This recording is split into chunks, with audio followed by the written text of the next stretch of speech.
This is Carla Hinton reporting for the Oklahoman and NewsOK.com.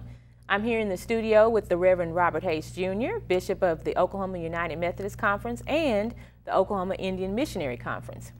Thank you for coming, Bishop Hayes. Thank you for inviting me. Yeah. Well, I know that you have some news to share. Many Oklahoma United Methodists are probably already aware of this, but for our broader audience, please fill us in.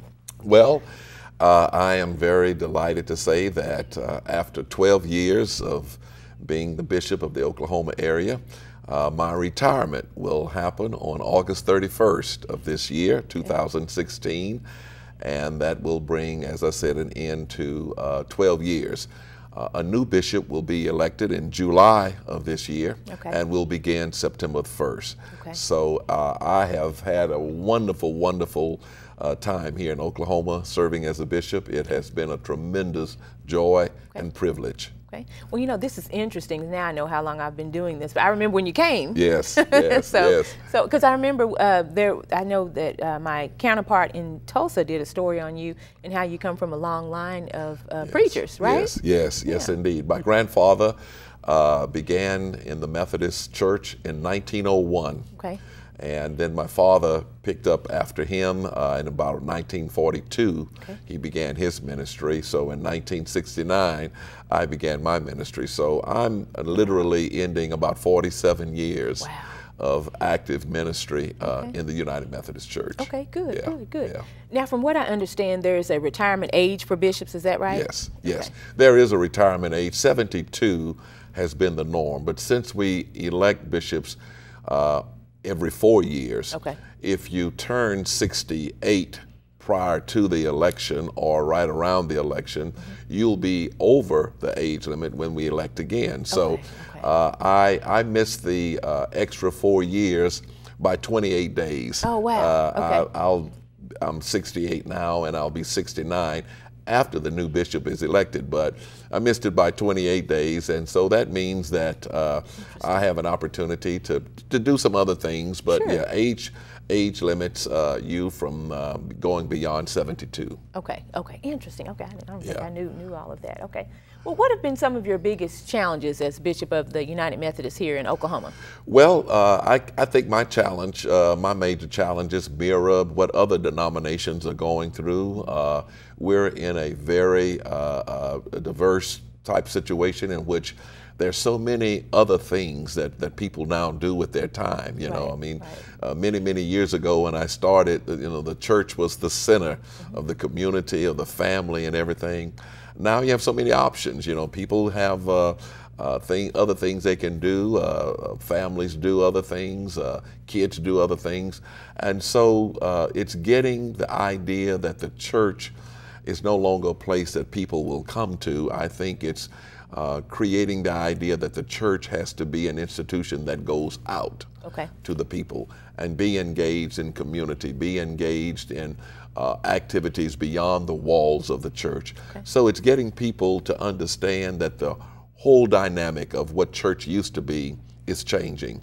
And of course, we're experiencing the greatest turnover. The great generation, baby boomers, are now handing it off to Generation Xers, millennials, and all of that, and is trying to get the language to speak for the new generation to come. And I know that I've just heard, because of my job, that is a challenge for a lot of groups. It is a challenge, because if you don't speak the language of millennials or Generation Xers, you're going to lose them. So you have to engage in what it is that we can, how we can develop this message that's centuries old, but bringing it into a new time. That's the challenge. Good. Well, what are some of the rewards on the other hand? Well, the rewards are seeing young people come to Christ. Young people who make a commitment to follow in the footsteps of Jesus.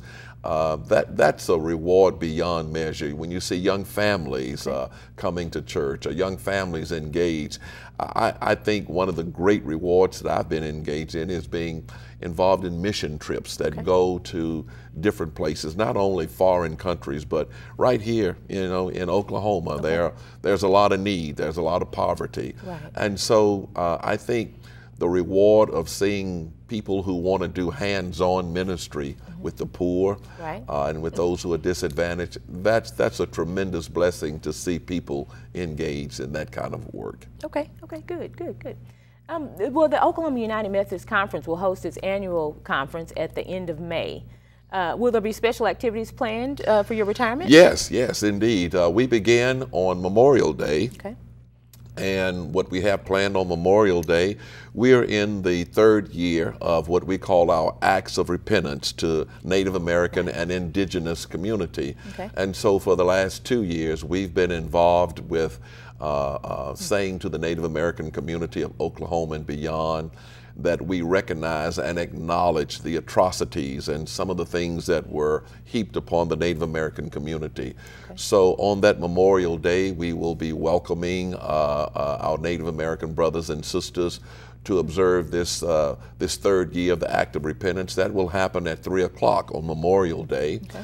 And we've invited a gentleman by the name of Ray Buckley to come in and speak to us. We'll have a film that we've developed over the last 3 years. Okay. So that's going to be a great celebration. And then on that Tuesday night, right after Memorial Day, there will be a farewell observance for me. We're going to celebrate my ministry here for 12 years. Okay. And that's going to be at the Cowboy Hall of Fame and Museum. Okay. And so people will come out and we will celebrate my time here, and I'm looking forward to it. So we'll do that, and throughout the conference we'll be celebrating the memorial service for our honored dead spouses and clergy. Okay. And on Wednesday we'll be ordaining a number of pastors into ministry. So it looks to be a very busy conference, but we will be in a spirit of celebration and joy. Okay, well good. Well, thank you for sharing that with us. Thank you. I've enjoyed this, and through the people of Oklahoma, it has been a wonderful time spent, and I'm looking for the next chapter that God will write for my life and for my ministry. Okay, all right. Thank you so much. Thank you. You're very sweet. Thank you. This is Carla Hinton reporting for the Oklahoman and NewsOK.com. Read more in the Oklahoman.